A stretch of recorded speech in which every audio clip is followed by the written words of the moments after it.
নমস্কার, good morning. খবর দিনভর নিয়ে আপনাদের সঙ্গে রয়েছি আমি জুনেলা। দেশের ঐক্য অখণ্ডতা বজায় রাখতে যারা প্রাণ বাজি রেখেছেন এমন ৩৩০ জন আরএসএস সদস্যকে সম্মান জানাবে রাজ্য সরকার।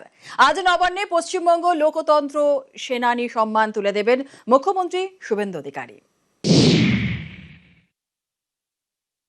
দেশের ইন্টারেস্ট রাজনীতির উপরে নেশার ভাস।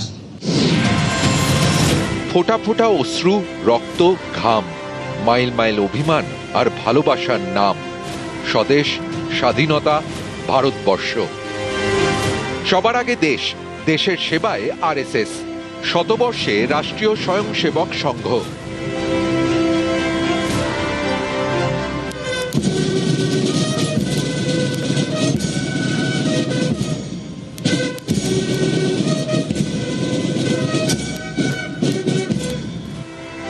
দেশের ঐক্য এবং অখণ্ডতা রক্ষায় যারা লড়েছেন, যারা শত শত দেশবাসীর ঘর বাঁচাতে ঘর ছেড়েছেন, এবার তাদের সম্মান জানানোর পালা, তাদের লড়াইকে কুর্নিশ জানানোর পালা।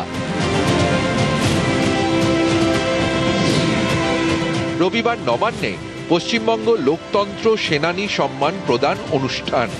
আরএসএস এর ৩৩০ জন প্রবীণ সদস্যকে সম্মান রাজ্য সরকারের।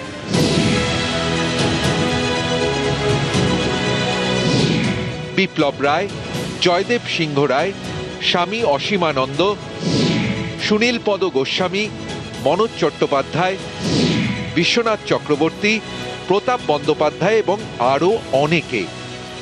কেউ দেশে জরুরি অবস্থা চলাকালীন জেল খেটেছেন, কেউ লড়াই করেছেন ধর্মান্তরণের বিরুদ্ধে।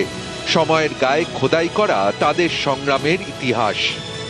প্রীতিশ বন্দ্যোপাধ্যায়, নিউজ 18 বাংলা।